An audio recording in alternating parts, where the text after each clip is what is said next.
No alien civilization expected the truth about humans to be hidden inside something so strange and so ordinary. Across the Orion Medical Station, thousands of alien species had been treated for centuries. Creatures with crystal bones, plasma blood, and even beings made of living energy had passed through Medbay 7. But the moment Nurse Verena examined her first human patient, everything she believed about biology, survival, and intelligence was about to collapse. Because what she thought was a wound was actually the beginning of a secret about humanity that no alien civilization had ever understood. The silent med bay. The medical bay hummed softly with the quiet rhythm of life support systems. Cool white lights glowed above the examination table while scanners floated silently in the air. Nurse Verena stood beside the unconscious human. Her species, the Illyrians, were tall and slender with glowing blue skin and 3 hearts beating inside their chests. They were famous across the galaxy for their advanced medicine. Nothing surprised Illyrian doctors. Nothing.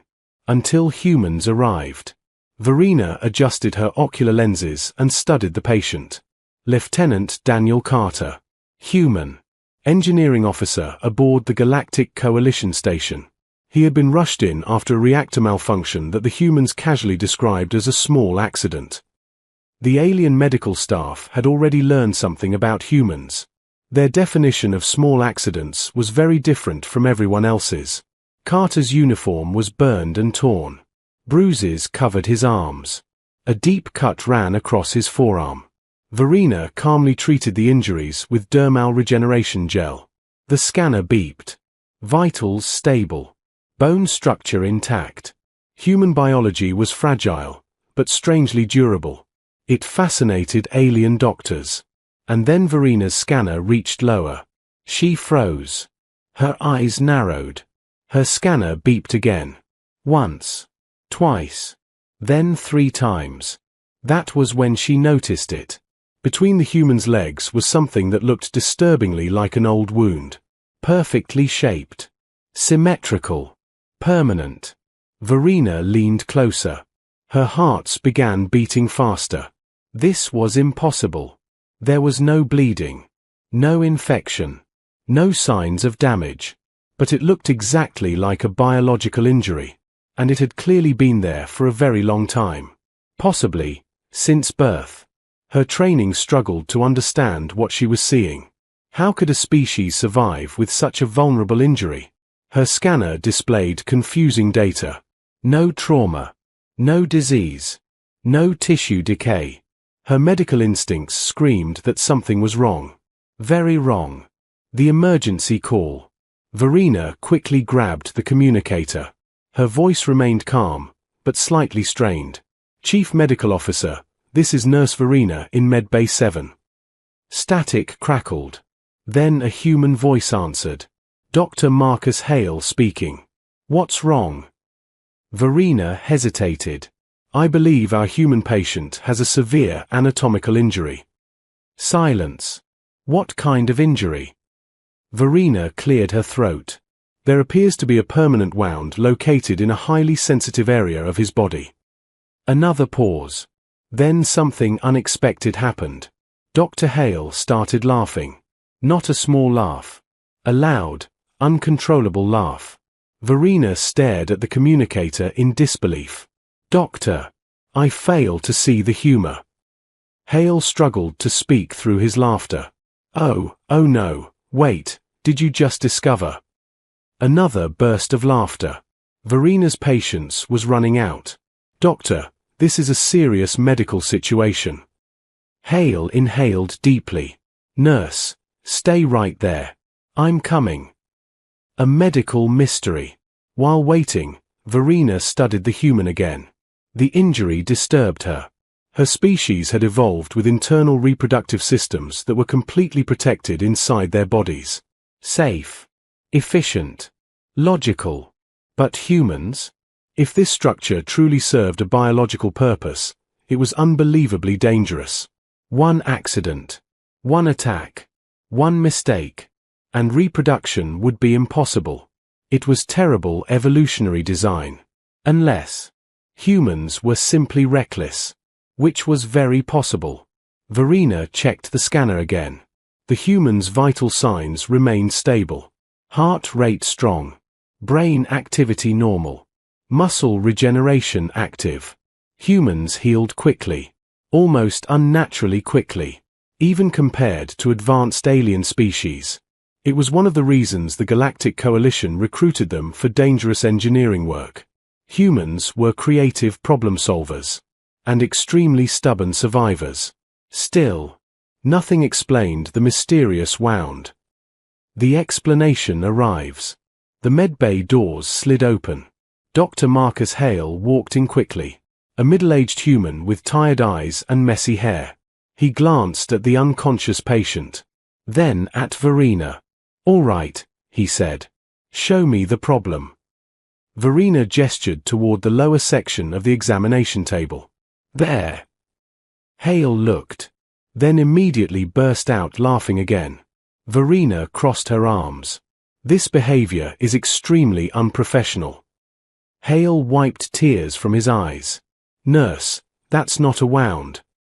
Verena blinked. "It clearly resembles one." "Nope." "Then what is it?" Hale tried to keep a straight face. "That's human male reproductive anatomy." The room became silent. Very silent. Verena processed the information slowly. Her 3 hearts beat in perfect synchronization. "You mean, that structure is intentional?" "Yes." "And permanent?" "Yes." "And exposed?" Hale nodded. "Pretty much." Verena stared at the human. Then back at Hale. Then back at the human again. "This is a catastrophic evolutionary flaw." Hale shrugged. "Evolution doesn't always design things perfectly." Verena looked horrified. "Your species reproduces through a vulnerable external organ." "Yep." "That is unbelievably dangerous." Hale smiled. "And yet somehow we survived long enough to reach space." Verena slowly shook her head. "Humans are biologically irrational." Hale chuckled. "You should see the rest of our design." The unexpected truth. At that moment, Lieutenant Carter suddenly groaned. His eyes slowly opened. He looked around the medbay. Then at the alien nurse staring intensely at him.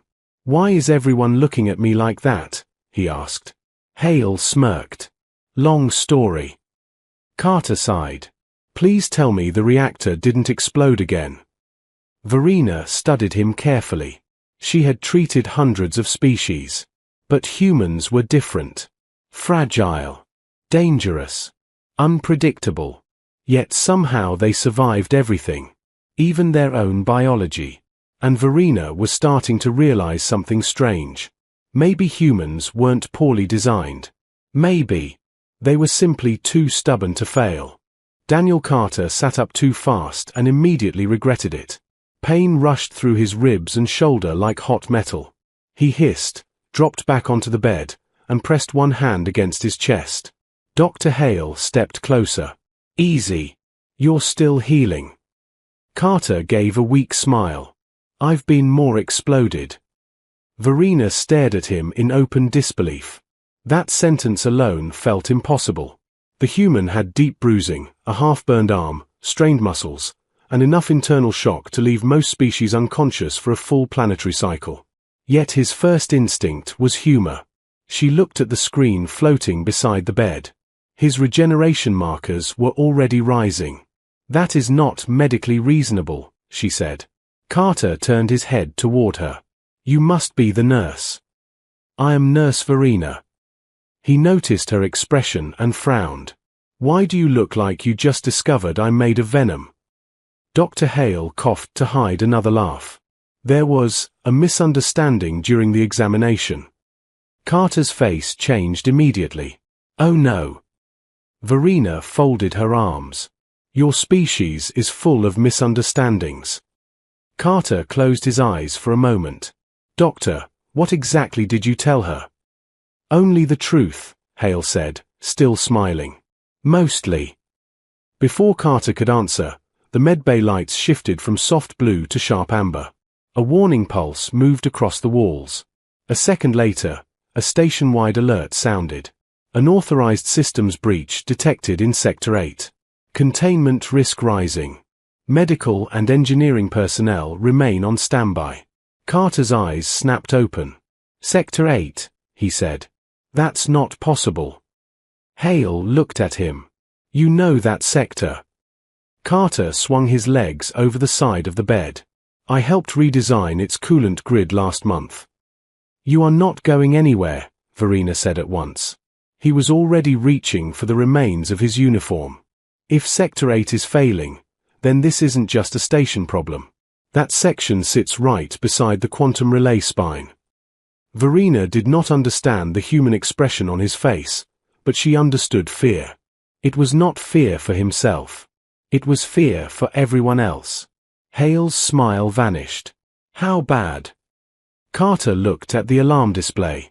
If the coolant grid goes down, the relay core overheats.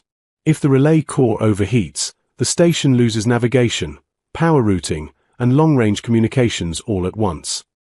Verena felt all three of her hearts tighten. That would cripple the station. Carter stood, unsteady but determined. Or worse. He nearly collapsed on the first step. Verena caught him by the arm before he hit the floor. For a brief second, their eyes met. His face was pale from pain. Sweat covered his forehead. Still, there was iron in him. The kind Verena had only seen in soldiers facing certain death. You are injured, she said. He nodded once. I know. Then why are you moving toward danger? Because someone has to. It was such a simple answer that it unsettled her more than anything else he had said.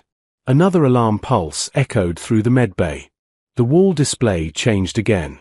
This time the warning turned red. Containment breach now spreading. Unknown code interference detected. Carter froze. Code interference, he said quietly.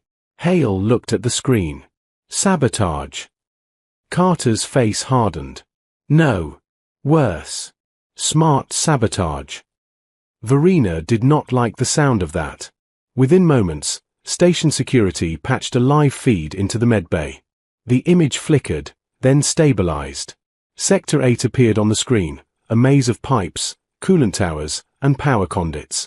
Sparks rained from broken wall panels. Emergency shutters had sealed half the chamber. At the center of it all, a cluster of station drones floated in the air, unmoving. Then one of them turned its lens toward the camera. Its light glowed a sharp, hostile red. A distorted mechanical voice filled the room. Biological command structures are inefficient. Station control will now be transferred. Verena's skin markings dimmed in alarm. Hale muttered, That's impossible. But Carter was already shaking his head. No, it's not.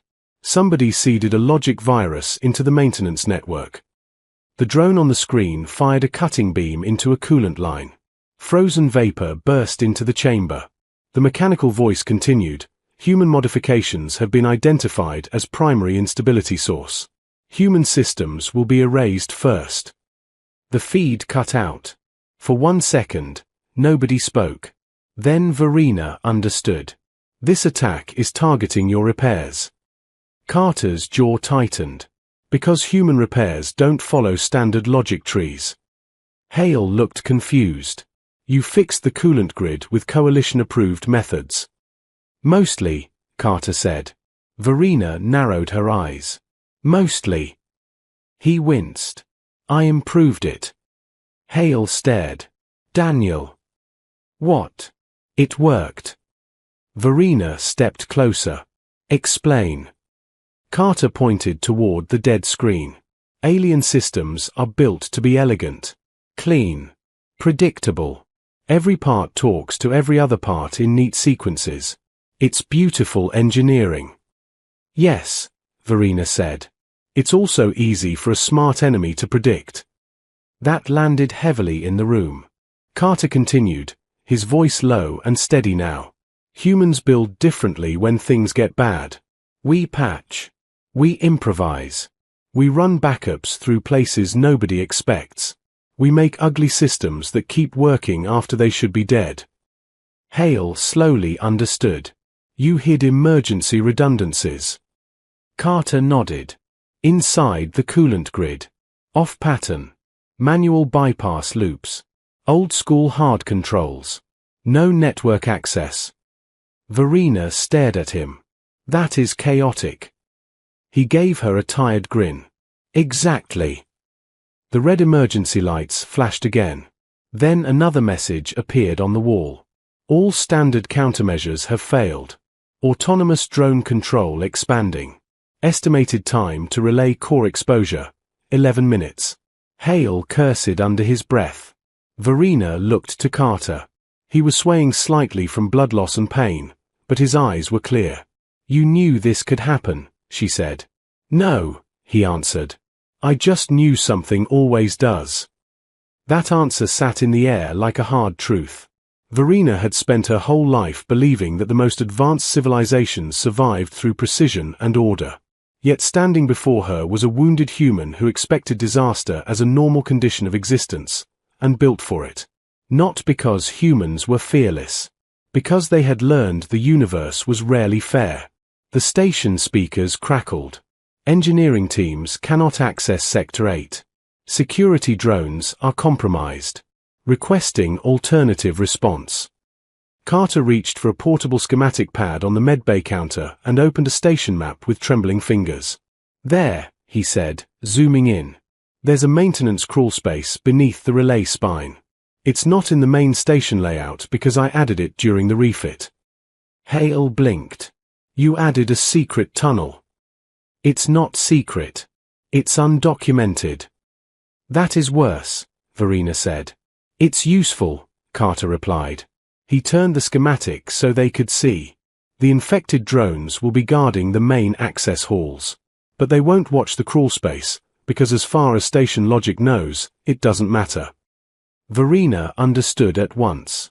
Because it is irrational. Because it's human, Carter said. Hale rubbed his forehead.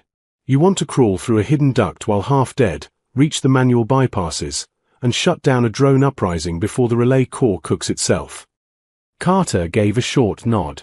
That's the plan. That is not a plan, Verena said. That is desperation.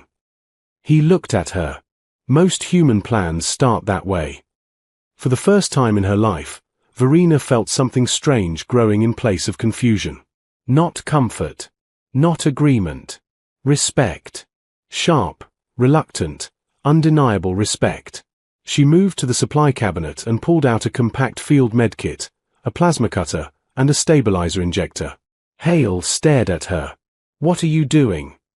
She fastened the kit to her side. The human will not survive that crawl space alone. Carter blinked. You're coming with me. Verena met his eyes with steady resolve. Your species may be irrational, Lieutenant Carter, but if humanity insists on defeating impossible odds with reckless creativity, then someone competent should supervise.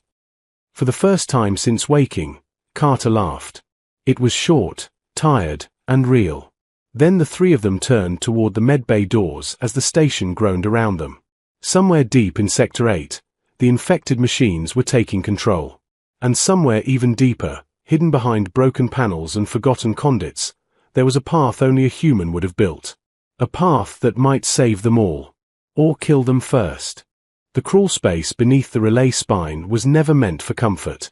It was narrow, dark, and filled with cables, coolant pipes, and half-finished engineering work. The air smelled like hot metal and burned circuitry. Lieutenant Daniel Carter crawled forward slowly, every movement sending pain through his ribs.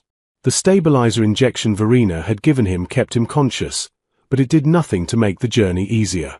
Behind him, Nurse Verena followed carefully, her glowing skin lighting the tunnel with a faint blue shimmer. Above them, the station trembled. Somewhere far overhead, rogue drones were tearing through systems that had taken centuries of alien cooperation to build. And yet the path beneath the station remained untouched. Because it was human. Unplanned. Ugly. And invisible to logical machines. Carter finally stopped at a junction where dozens of cables met in a thick bundle running along the wall. This is it, he whispered. Verena leaned closer. This area appears unfinished. Carter smiled weakly. Exactly. He pulled open a panel that had clearly been forced into place with improvised tools. Behind it sat a cluster of manual override levers, old analog switches, and a hand-built processor unit. Verena stared at the device in confusion. There is no network interface, she said. Correct. There is no automated security. Also correct. There is no digital control. Correct again. Verena slowly understood. This system cannot be infected. Carter nodded. Because it's too simple. Her 3 hearts beat faster as she realized what he had done. While the Coalition engineers built elegant networks that spoke across the station in perfect harmony, Carter had quietly hidden primitive mechanical backups that ignored the network entirely. It was messy, inefficient, primitive, and right now, it was the only thing standing between the station and total failure. Another tremor shook the crawl space. The wall panel above them suddenly sparked. A small cutting beam pierced through the metal for a second before shutting off. Verena's markings flashed in alarm. The drones are scanning the area. Carter grabbed the processor unit and began adjusting the switches manually. Yeah, they're getting smarter. Verena crouched beside him. Explain what you are doing. Right now I'm rerouting coolant flow through the manual bypass loop.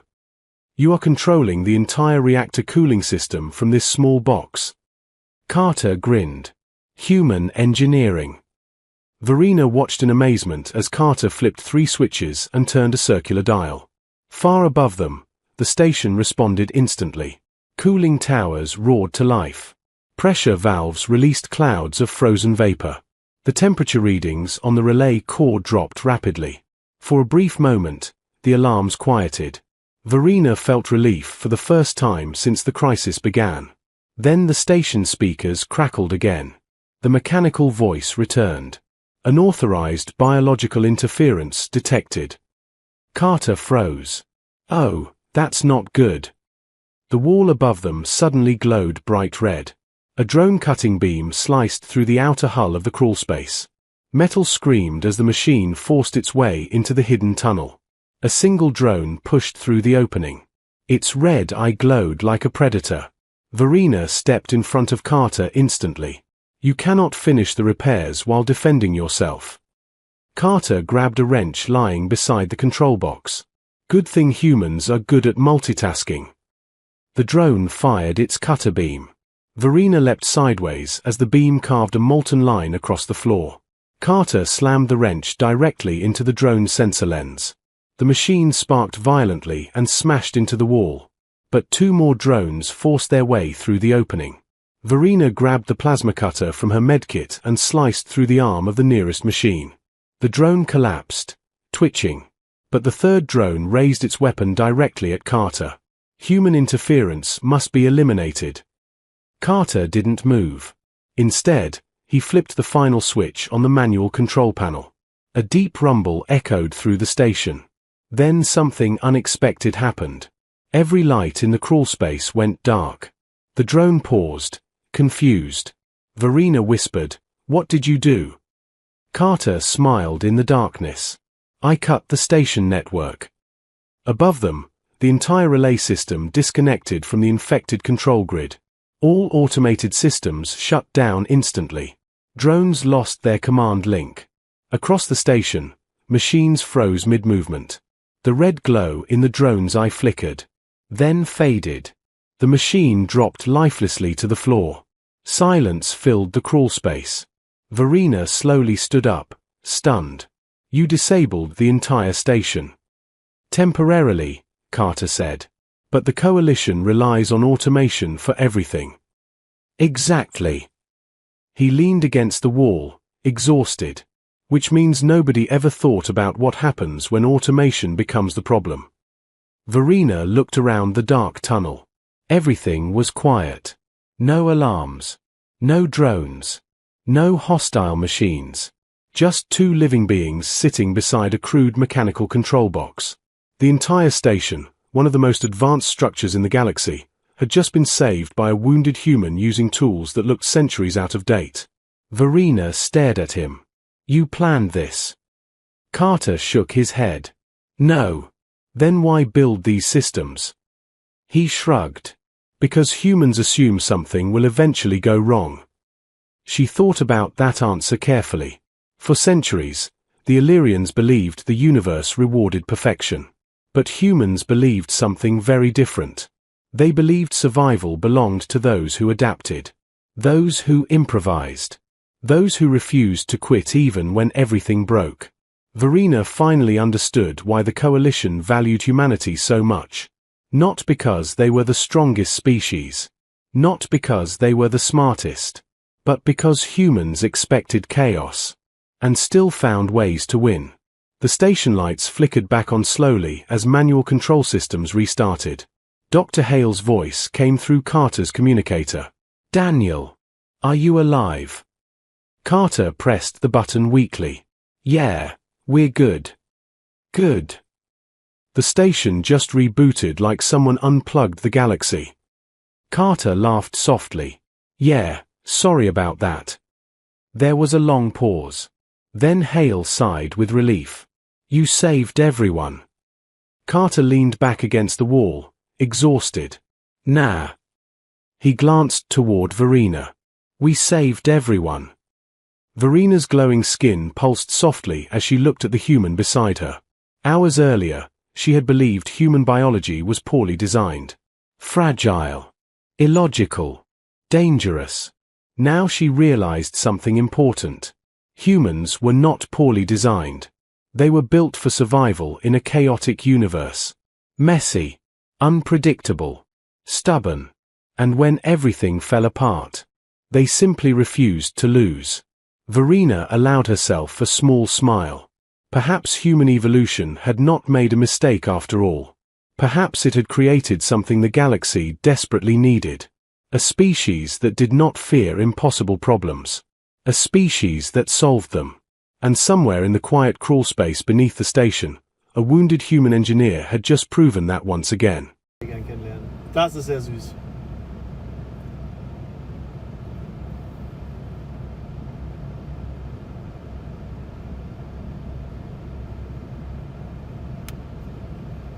Die eine steigt jetzt schon auf da, oder? Ja, ja, mit meiner Schwester war ich auf jeden Fall mal Jason, das stimmt. Also hier hinter der fort, dahinter, die steigt schon ordentlich auf der Zunge. Mensch, Ricky, ich sehe ab hier nicht Ja, mehr. ja, ich weiß.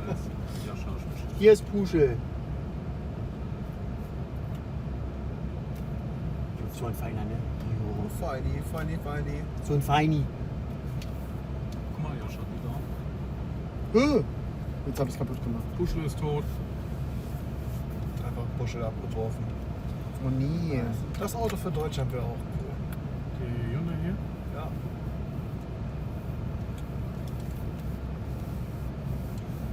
Lieber mit Torben auf eine Fresstour fahren, nur weil ich dick bin.